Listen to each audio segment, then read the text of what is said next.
Donc, s'il s'agit de notre troisième Blab ou de notre troisième TVLops, Blab étant l'interface qui nous permet justement d'organiser ce genre de petite conférence.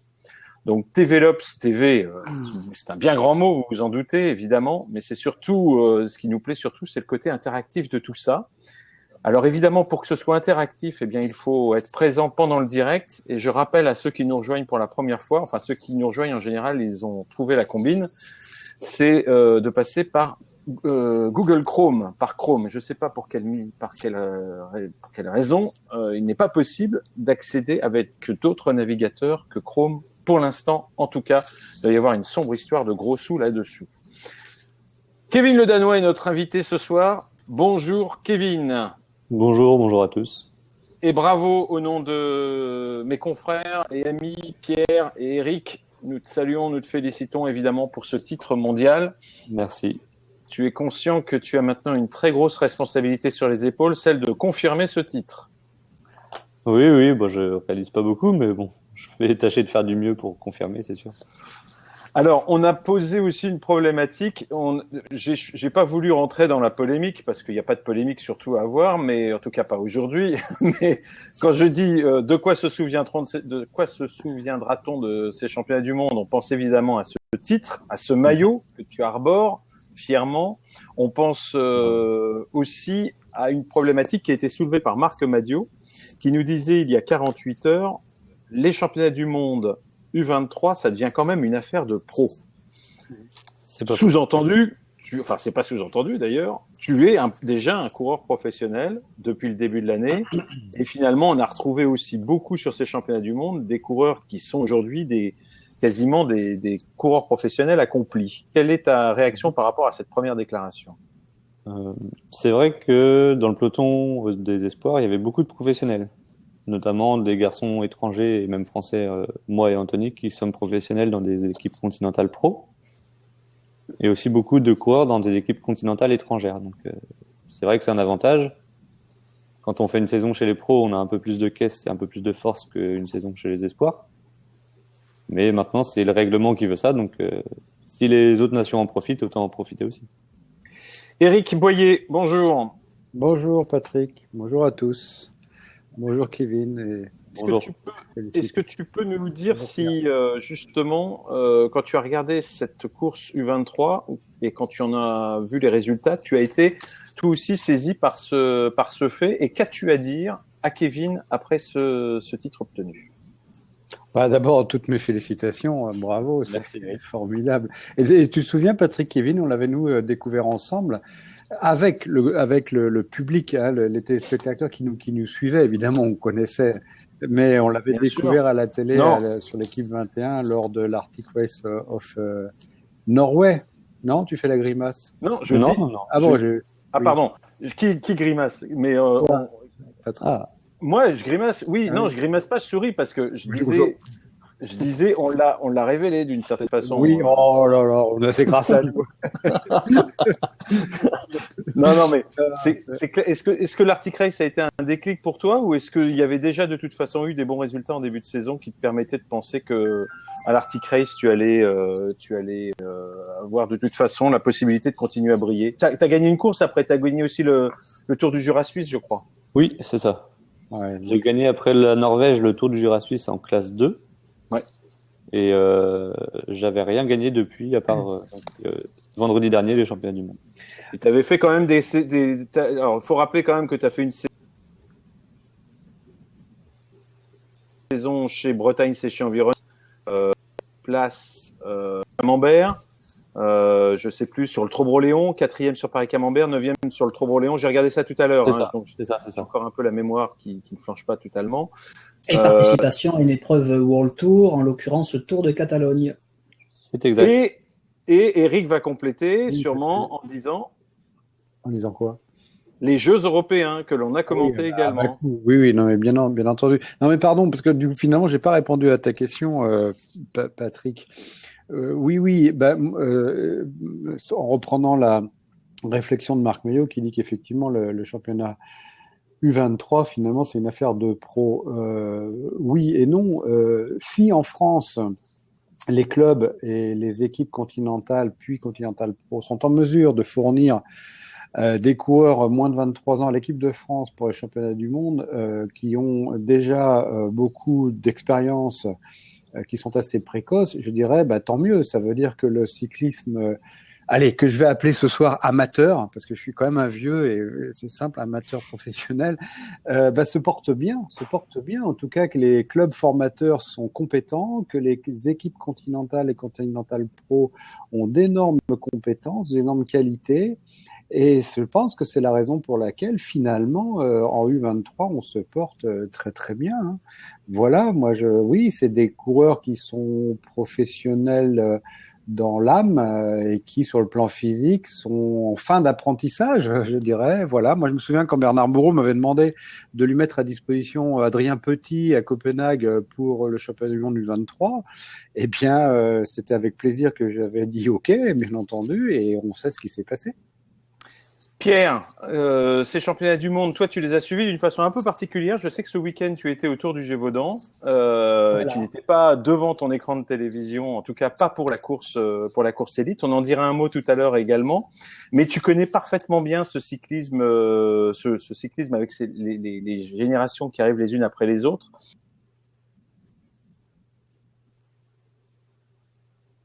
On ne saura pas grâce à quoi je suis. Tu suis grâce à les épreuves amateurs. Et donc, Kevin, j'imagine qu'au même titre qu'un certain nombre d'autres coureurs qui étaient d'ailleurs présents dans cette sélection aux États-Unis, tu les connais bien. Ouais, alors la question, c'est pas mal la question du programme et du style de course. On se rend compte depuis des années que un coureur qui serait, on va dire, un pilier d'un club de DN1 ou de DN2 en France, qui ferait pas de sélection en équipe de France par exemple, a très très très peu de chances de remporter un championnat du monde. Aujourd'hui, un coureur dans un club de division nationale amateur, il a ses chances au niveau international à condition de participer à un calendrier de course 1.2, 2.2, et puis, alors ça c'est le cas par exemple pour les coureurs australiens qui sont pas pros, mais qui toute l'année se font des courses de classe 2 en Italie. Ou alors, il faut être dans une continentale ou même, comme c'est ton cas, Kevin, dans une continentale pro. Parce que si on prend le calendrier classique, le style classique de course pour les coureurs amateurs français, c'est des styles finalement très très débridés et je suis pas sûr que sur un championnat ça colle. Évidemment, on aimerait, on en rêve. Pierre-Yves Châtelon, le sélectionneur des espoirs, chaque fois parle de tactique enflammée parce que il a vraiment un goût pour le panache. Le problème, c'est qu'on se rend compte que sur un championnat, à ce niveau-là, déjà, c'est du sérieux. La dernière heure de course, c'est là qu'on emballe. Et puis, le schéma type, c'est vraiment les courses à l'italienne que font les amateurs et les continentales italiennes.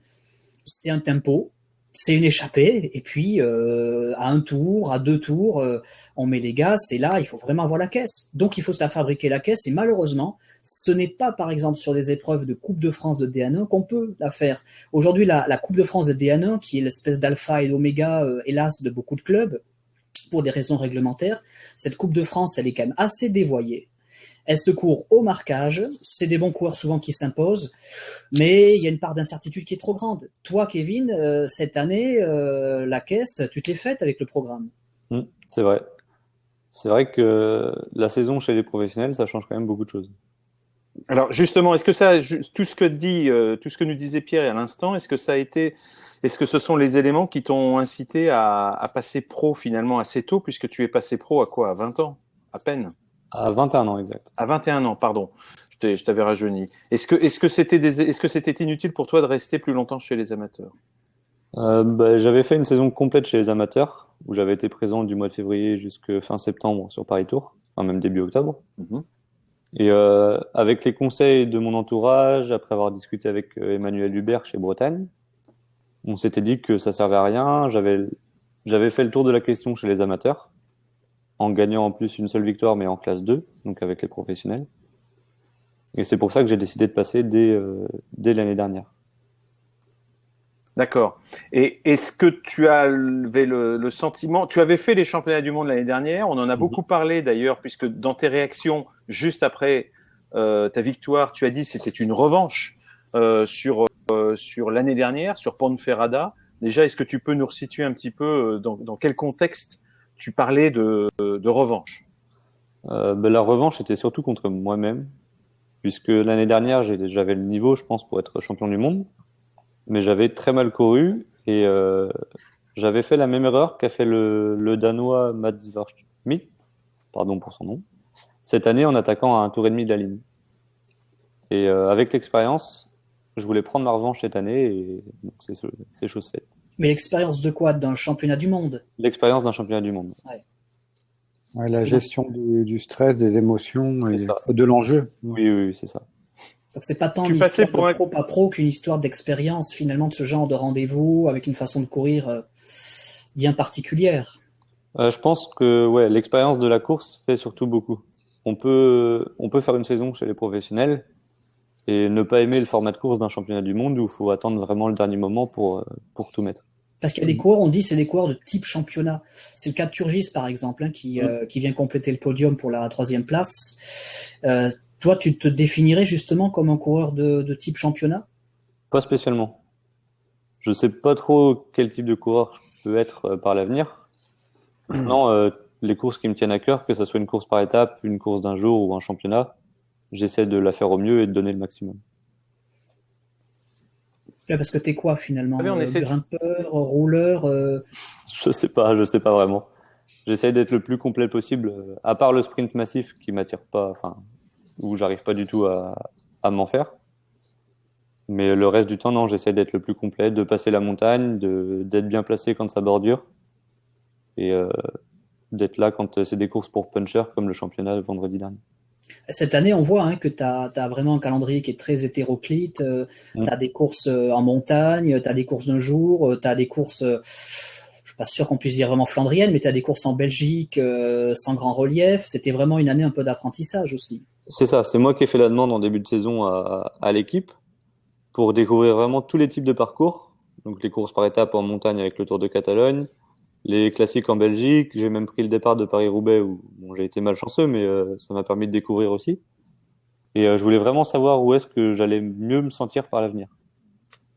Et malheureusement, j'ai pas la réponse, puisque toutes les courses me plaisent. Donc, Bon, attendez, il y a des questions. Alors, je veux y venir parce que vous êtes parti dans des explications. C'est intéressant. Ouais. Je veux surtout pas j'ai pas voulu vous interrompre. C'était pas volontaire en tout cas. Kevin, qui nous parle de ce championnat du monde. On a bien compris à travers les propos de Pierre et les tiens, Kevin, que un championnat du monde, ça reste une course très particulière par rapport à ce mais que ce soit chez les pros ou chez les amateurs, ça reste de toute façon une course très particulière. Hervé nous demande qu'est-ce que vous avez pensé, Kevin, de l'organisation américaine? Parce que c'est vrai qu'il y a la vision qu'on peut en avoir en France derrière son écran de télévision.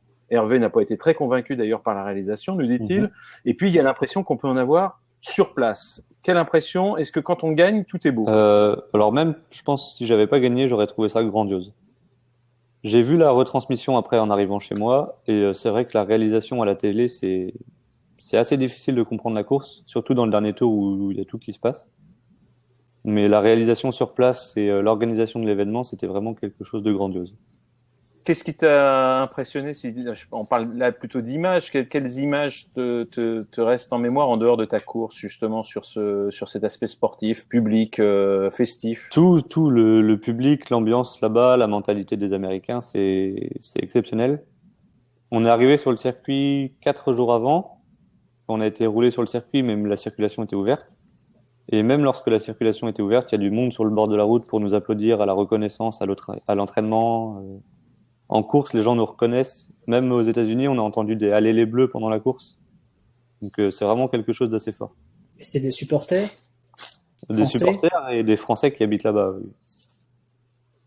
Alors, maintenant que tu as gagné ce championnat du monde, je le disais en préambule, forcément, et c'est pour répondre aussi à la question qui était au départ, de quoi se souviendra-t-on à propos de ces championnats du monde? Tu es bien conscient qu'on se souviendra de Kevin le Danois, surtout s'il confirme ensuite. Ça coupe, je suis désolé, j'ai pas entendu la fin. Non, mais oui, je disais juste que tu m'entends mieux peut-être maintenant. C'est vrai qu'on a une liaison. Est-ce que tu n'as pas l'impression maintenant que pour que l'on se souvienne de ton titre, il faudra le confirmer par la suite au cours des prochaines années chez les pros? Oui, si, bien entendu. Mais après, je dirais que c'est à moi de me poser les bonnes questions, de savoir vraiment où est-ce que je vais aller dans le vélo, si je veux devenir un coureur de classique, un coureur de course par étapes. Mais mon objectif, bien sûr, c'est de travailler et de travailler encore pour être le plus fort possible. Donc, je me pose même pas la question de savoir si je vais confirmer ou comment ça va se passer, puisque de toute manière, je veux encore progresser pour ça. Alors, parce que c'était, tu le disais en tout cas à nos confrères, c'était un objectif dès le début de la saison, j'ai l'impression, ces championnats du monde, c'était l'objectif de ta saison, même si tu étais pro. Est-ce que c'était pas un petit peu antinomique d'avoir comme principal objectif dans la saison, finalement, un couru sous le maillot de son club, de son équipe en l'occurrence, mais sous le maillot de l'équipe de France?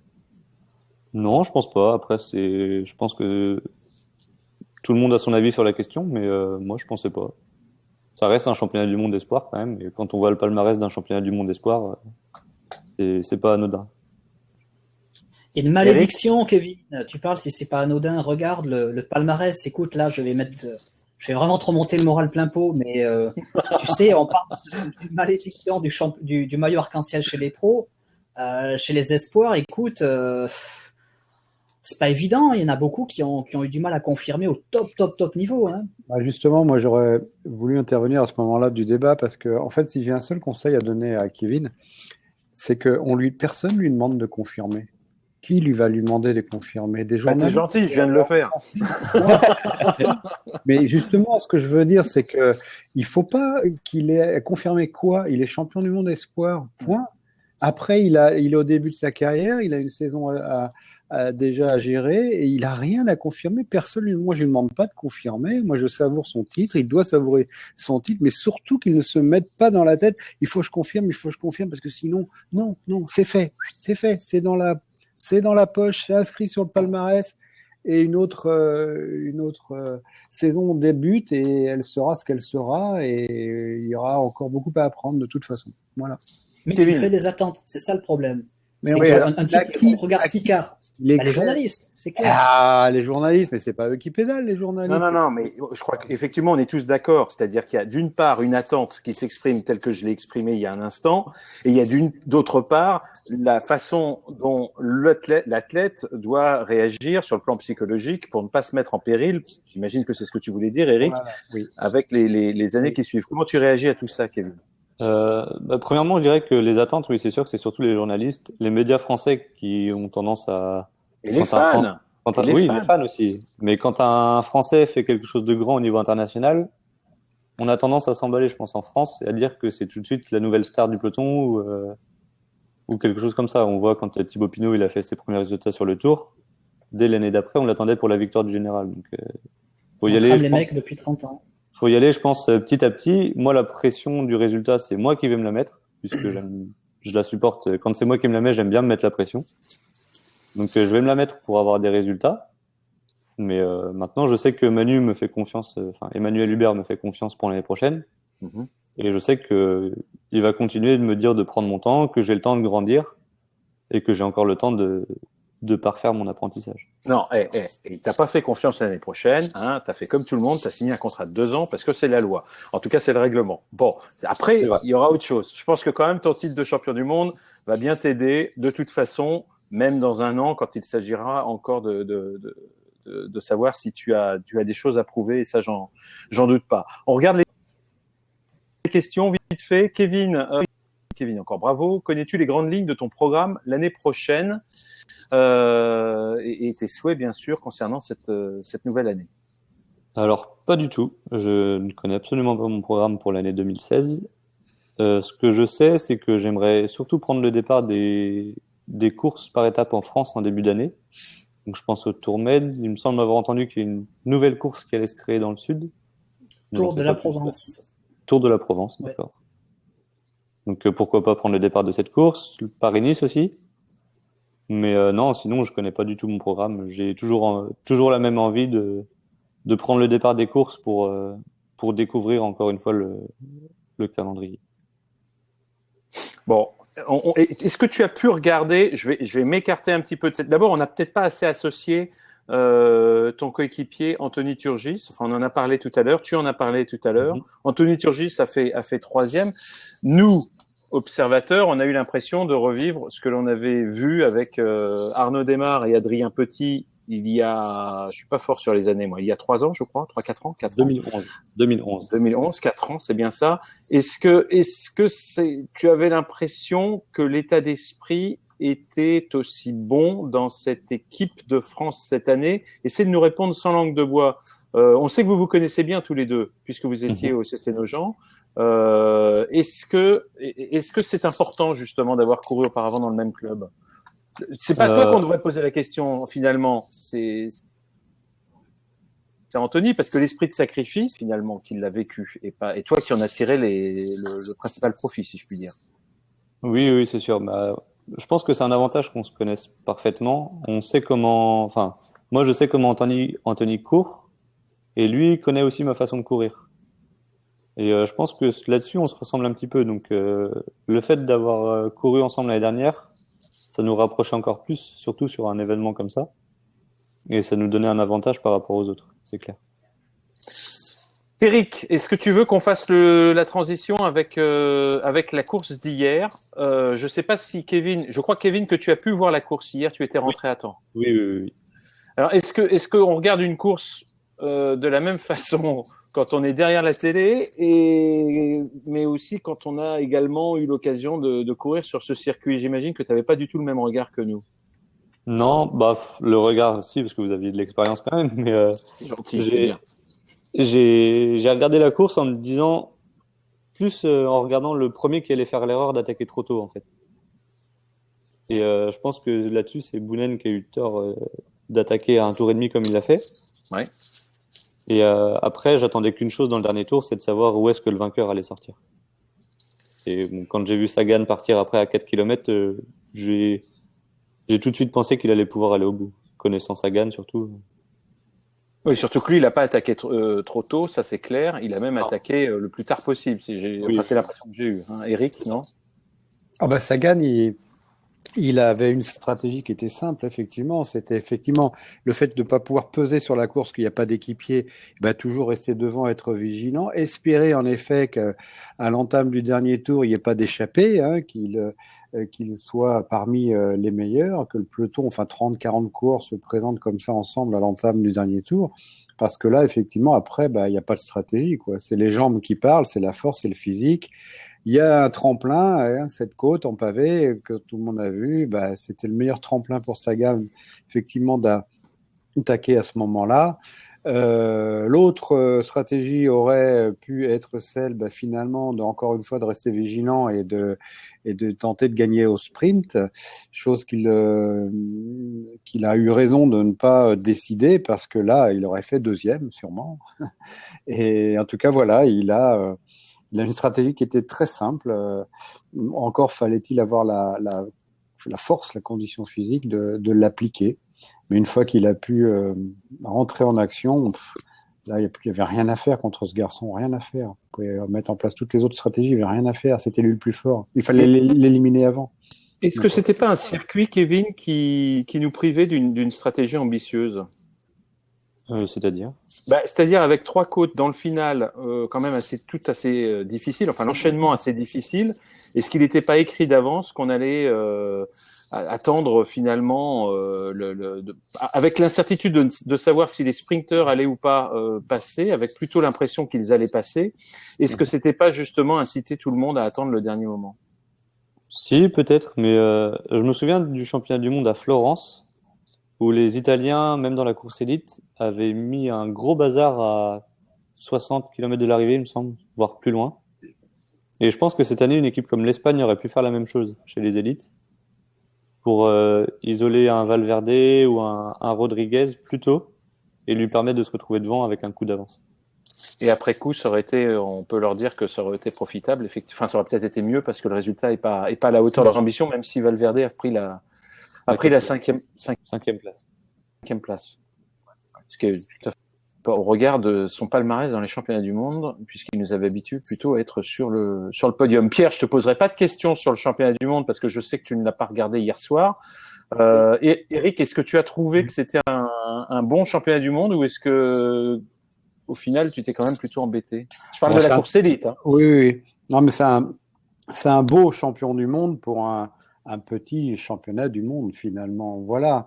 Même si évidemment ce que je dis, Sagan était le plus fort. On avait le champion du monde, c'était le plus fort hier de la course. Mais effectivement, la course en elle-même, elle restera pas dans l'histoire des championnats du monde. En effet, on a vu des équipes quand même qui ont essayé de peser sur la course, mais de façon assez timide. Hein. On a vu les Espagnols, en effet, mais c'était pas franc. On a vu les Italiens, on a vu les Belges. Les Belges ont été quand même pas mal. Hein. Ils ont pris des initiatives, alors bonnes ou mauvaises, mais en tout cas ils en ont pris. On a vu les Italiens devant, en effet, mais on sentait que tout ça était mesuré, c'était saupoudré. On n'osait pas tenter de tout faire péter, quoi. Voilà.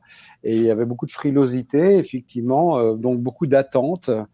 De voir ce qui va se passer dans le final. Je dirais qu'heureusement que Sagan était le plus fort pour sortir et terminer et nous réconcilier avec la course qu'on voyait depuis qu'on a pris l'antenne. Il y a eu un dernier tour assez passionnant, mais avant, effectivement, c'était pas terrible. Non, c'était pas terrible. Comment t'expliques, toi, ça, Eric, cet attentisme? Parce que effectivement, les sprinteurs s'accrochaient. Parce que il n'y avait pas beaucoup de sprinteurs, si on regarde bien tout de même. Hein. Alors, on va pas mettre Sagan dans la catégorie des sprinteurs. Donc, Démar, Boigny, on avait Christophe, on avait celui qui fait deuxième, comment s'appelle-t-il, Michael Matthews. Voilà, on n'avait pas non plus, De Genkolb, pardon. Enfin voilà, mais c'était un parcours, un final où finalement il y avait toujours un point d'interrogation, c'est-à-dire est-ce que les sprinteurs vont passer sans souffrir, sans se faire mal. Certains sont passés, mais en se faisant mal. Et du coup, il n'y avait plus de jus pour le sprint.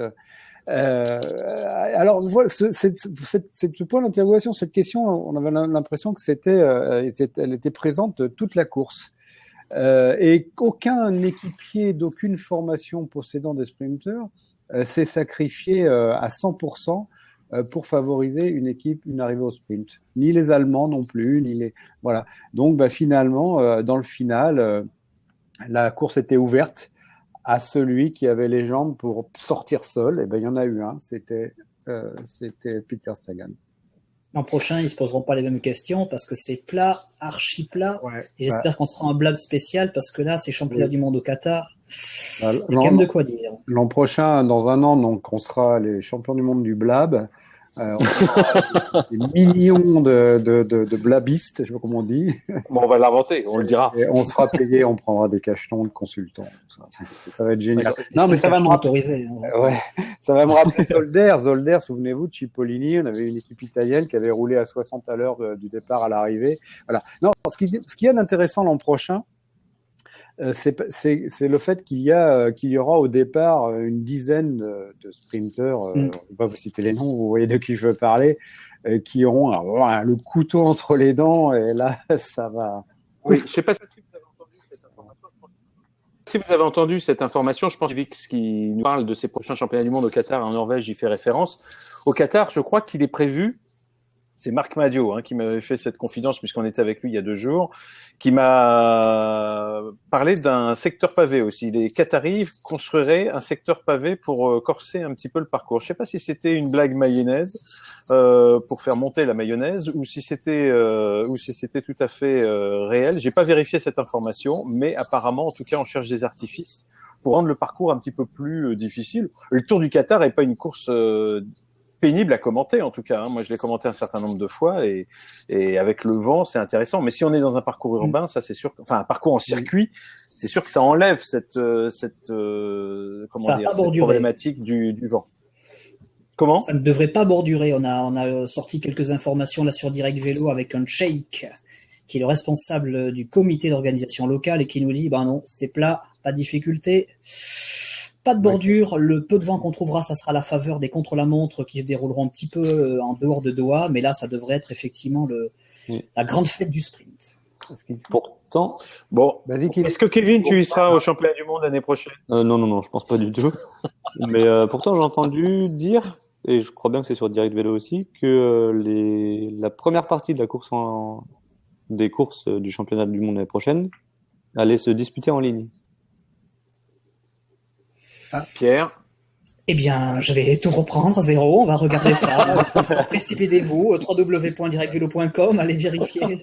Non, je sais plus où j'ai vu ça, mais j'ai vu cette information sur Internet. En tout cas, ce qui serait original, c'est une tempête de sable. Voilà. Ah Une énorme tempête de sable et on voit pas à 2 mètres. Toute la course. Arrête tout, là. Ouais. Bon, on devait parler de ce que l'on retiendra des championnats du monde cette année. On est en train de déjà faire des prospectives sur le championnat du monde. Qu'est-ce qu'on retiendra, Kevin, en dehors de ton titre? Est-ce qu'il y a des choses que tu souhaiterais te souvenir beaucoup plus tard quand on se plongera dans l'album de ces championnats du monde? S'il y a une chose dont je vais me souvenir moi personnellement et je pense qu'il faudra retenir, c'est surtout la capacité qu'on a en France de créer des équipes jeunes en junior et en espoir où il y a vraiment un esprit de sacrifice très important. Puisque je pense que si on a réussi à faire 1 et 3 au championnat du monde cette année, c'est avant tout grâce à l'équipe et les 4 autres, donc Marc Fournier, Fabien Grelier, Hugo Hofstetter et Franck Bonamour, qui sont sacrifiés à 800% pour nous pendant la course. Effectivement, ça c'est une bonne remarque. Moi, ça m'intéresse. Je sais pas ce que tu en penses, Pierre, mais c'est quelque chose qu'on ne voit pas forcément. J'ai l'impression que c'est aussi, et Eric, tu peux réagir toi aussi. J'ai l'impression que c'est quelque chose aussi qu'on casse un peu par la suite quand on se retrouve chez les pros.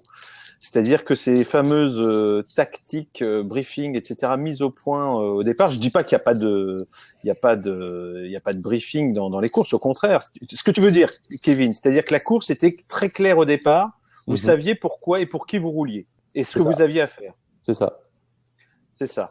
Et je me demande si même s'il y a un briefing précis chez les pros, on n'est pas malgré tout prisonnier une fois qu'on passe à l'échelon supérieur, non pas prisonnier d'une tactique, on l'est forcément, mais prisonnier d'un schéma, d'un schéma stéréotypé qu'on applique un peu sur toutes les courses. Qu'est-ce que tu en penses, Pierre ? Ouais, c'est vrai. Et puis, il y a eu la patte de Bernard Bourreau qui arrive à faire travailler des gens qui toute l'année sont adversaires. Bon, ça c'est le principe des équipes nationales. Il arrive même à faire travailler des gens qui s'entendent pas toujours. Franchement, la cohabitation d'Aymar-Boigny cette année en équipe de France Pro, c'est Bernard Bourreau. Il faut lui donner le prix Nobel de la paix, quoi. Ce qu'il fait, c'est beau. Après, à Rio, il réunit toutes les jeunes pousses, plutôt grimpeurs, que ça soit Barguil, Vuillermo, Bardet, Pinot. Il arrive à les faire travailler ensemble, il arrive à les faire s'amuser ensemble même. C'est absolument remarquable. Et souvent, ce sont des équipes qui vieillissent. Par exemple, Bourreau, chez les pros, tient à retrouver des cadres comme ça qu'il a formés, il avait formé chez les espoirs du temps où il s'occupait des espoirs. Et pour certains, c'est encore plus fort puisqu'il les a suivis, il les a fait travailler d'abord chez juniors, ensuite espoirs et puis pro.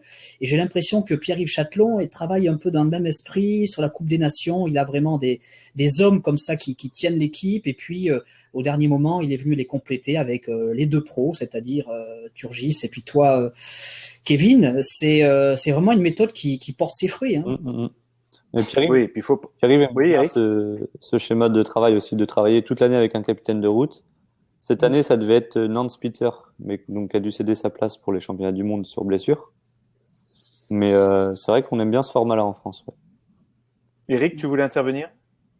Non, pas vraiment, oui. Non, je voulais juste préciser en disant qu'il y a aussi la composition qu'on a vue sur les championnats du monde n'est pas du tout celle, on peut bien comprendre pourquoi, que l'on avait vu par exemple sur le récent Tour de l'Avenir, alors que d'habitude on avait souvent des coureurs présents sur l'avenir qui allaient ensuite sur le Tour de l'Avenir et qui allaient ensuite sur les championnats du monde. Là, Guillaume Martin, Élie Gesbert et même Jérémy Maison qui est tombé, qui a abandonné ce Tour de l'Avenir mais qui était l'un des meilleurs, n'étaient pas présents au championnat du monde parce que ce sont plutôt des grimpeurs, et Pierre, et donc ils n'avaient pas forcément leur place. Est-ce qu'on a, Pierre, une très belle génération qui arrive avec Kevin? Je parle là pas des 23, des 20-23 ans, je parle plutôt des 20-21 ans.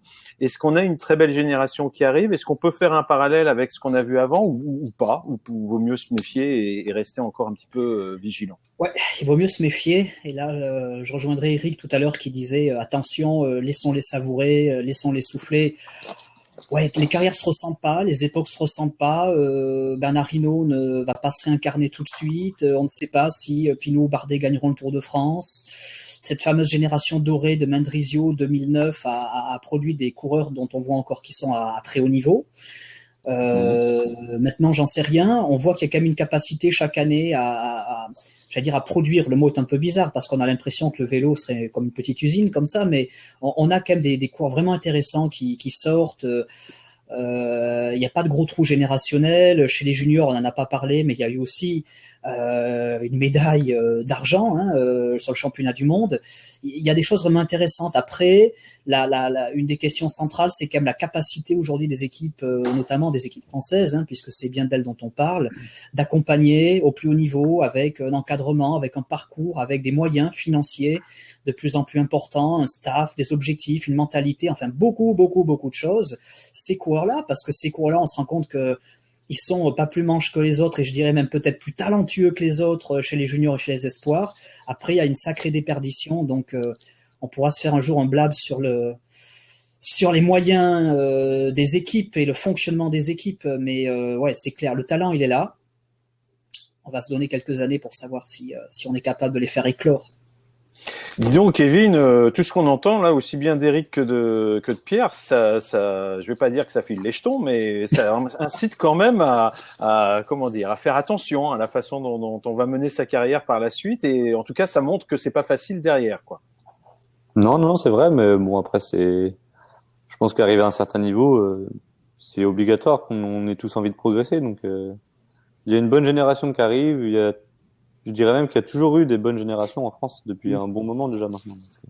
Mais toi, par exemple, le fait que aussi, on en a peut-être pas parlé, mais ton père a été coureur professionnel, il est directeur sportif dans une équipe. Ça t'aide à garder, on va dire, la tête sur les épaules et les deux pieds sur terre? Je pense que ouais, ça m'apporte un certain recul que d'autres n'ont pas. J'ai l'expérience de mon père en plus qui me sert et à côté j'ai toutes les anecdotes qui peuvent se passer dans tout le peloton. J'entends beaucoup de choses donc ça m'aide, je pense, ouais, à rester les pieds sur terre un peu. Qu'est-ce qu'il t'a dit, lui? On est très indiscret, là on rentre dans les affaires familiales, mais qu'est-ce qu'il t'a dit de ton titre de champion du monde? Il en était très content. Il m'avait dit, je ne sais pas si vous avez eu l'occasion de lire l'article dans l'équipe où on est prêt. La semaine avant le championnat du monde, je lui ai dit que je me sentais vraiment très bien et que je sentais que je pouvais gagner le championnat si j'avais la chance le jour J. Et lui, il m'a dit, prends pas trop la confiance, ça reste un championnat, etc. On verra le jour J comment ça va se passer. Et dans l'équipe, il a dit qu'il était vraiment très content et surpris aussi de voir que j'étais capable de vraiment bien me sentir avant un événement. Les décisions, il les prend avec toi, par exemple, je passe pro à 20 ans, 21 ans, 22 ans. C'est le genre d'agenda que vous mettez au point tous les deux. Il intervient dans tes choix de carrière. Pourquoi pas même dans tes choix de calendrier? Dans mes choix de carrière, non. C'est moi qui lui pose des questions de savoir ce qui est le mieux pour moi. Mais c'est moi qui ai le dernier mot. C'est moi qui fais mon plan de carrière quand même. Après, dans mon calendrier, il me conseille sur des courses qui peuvent mieux me convenir. Ah ouais, et par exemple, Paris-Roubaix, là, il t'a dit, ça serait bien que tu y ailles pour essayer? Non, Paris-Roubaix, c'est moi qui voulais vraiment y aller. Je voulais vraiment découvrir cette course. Après, au vu de l'expérience de cette année, je sais pas si j'y retournerai. Ah. Mais il faudra voir. Tu rappelles juste ce qui s'était passé peut-être là? J'ai crevé 3 fois avant le premier secteur. Donc j'avais perdu la course avant même de découvrir le pavé avec tout le monde. Bah maintenant, il faut repartir, voir à quoi ça ressemble. Ouais. Ça m'a tellement dégoûté cette année que je vais attendre un peu avant d'y retourner. Bon. J'ai dit, Patrick, il y a oui, aussi quand même un débat qui couvre là. On n'en a pas encore trop parlé, mais il y a le débat est-ce que tout simplement, bon, on s'est demandé si quand tu es en pro continental, Kevin, ça te donne un petit avantage supplémentaire pour être champion du monde. Mais si on pousse la question jusqu'au bout, faut-il interdire les coureurs de pro continental au championnat du monde? On a eu un débat comme ça un peu similaire au moment du Tour de l'Avenir. Le Tour de l'Avenir est remporté par Marc Soler, un coureur du World Tour. Il est chez Movistar à l'année et il gagne le Tour de l'Avenir. Alors là, les gens ont dit il a un avantage absolument phénoménal. C'est le World Tour. Absolument, c'est le World Tour. Bon, après, quand on regarde le calendrier de Marc Soler, il est assez proche de celui de Kevin. C'est-à-dire une seule course World Tour, je crois, ou peut-être deux. Le reste, c'est des courses de classe 1. Et oui, il a eu un avantage. L'UCI est en train de réfléchir à une possible réforme, une interdiction probable d'interdiction donc des World Tours sur les Coupes des Nations, dont le Tour L'Avenir. La question se pose aussi quand même pour les championnats du monde, faut-il ou pas autoriser les pro-continentales? Eh ben, ça sera la conclusion. Enfin, la conclusion, c'est plutôt celle que je reprendrai d'Eric, qui disait tout à l'heure, tu as bien raison d'en profiter, Kevin, parce que ce titre que tu as eu, si j'écoute Pierre, ça se trouve, tu aurais peut-être eu quelques difficultés à l'avoir si le règlement change au cours des prochaines années. On n'en est pas là. C'est un peu l'esprit de ces discussions qu'on a, c'est de lancer un petit peu des pistes, des idées, de montrer à quel point le vélo peut être quelque chose d'assez complexe. C'est une discussion un peu j'aime pas le mot spécialiste, en tout cas de passionnés et de gens qui suivent le vélo au quotidien. On est très content que tu aies accepté de nous tenir compagnie et de répondre à nos questions ce soir. Bien sûr, j'en profite pour le dire, on va multiplier ce genre de petites conférences et le but du jeu, c'est que ce soit interactif. J'ai essayé de poser quelques questions, le plus grand nombre en tout cas qui nous étaient posées. Je vois que vous commencez à réagir. Je parle là des gens qui nous ont regardés pendant la diffusion en direct de TVLops numéro 3. Je vous incite à nous rejoindre en direct et bien sûr sinon à regarder dans l'intégralité lorsque nous mettons ça sur le replay de différents réseaux sociaux. On le met sur Facebook, sur YouTube. Enfin, je crois que c'est assez facile de le retrouver. Merci à notre compagnie, toi aussi cette fois-ci. On va avoir juste rendez-vous. On va avoir l'occasion de reparler des championnats du monde très rapidement. On parlera peut-être plus en détail de la sélection de l'équipe de France. Je vous ai pas emmené sur ce terrain-là. Était-ce la bonne sélection? Vous savez, c'est les propos qu'on tient toujours 2 jours après le championnat du monde. Était-ce la bonne stratégie? Était-ce ça? Avec des si, comme dirait Maxime Bouet et donc volontairement demain ou après-demain, dès le prochain Blab, ce sera sûrement le prochain sujet de TVLops. Bonne soirée, Kevin. Kevin, tu fais quoi là maintenant? Ta saison est terminée? Non, je prendrai le départ du Tour de Vendée dimanche, donc à domicile en plus, pour profiter. Mais sans maillot. Mais sans le maillot. Et sans maillot, effectivement. Mais t'en as fait un pyjama, j'ai lu dans l'équipe, puisque tu ne pourras pas le porter l'année prochaine. Tu dors avec la nuit, c'est ça? Enfin, seulement la première nuit peut-être. J'ai même pas osé dormir avec la première nuit. Je vais l'encadrer et je vais bien l'encadrer pour le mettre chez moi en valeur. Merci à tous, merci Pierre et à très bientôt. Bonne soirée. Bonsoir. Merci à vous, bonne soirée.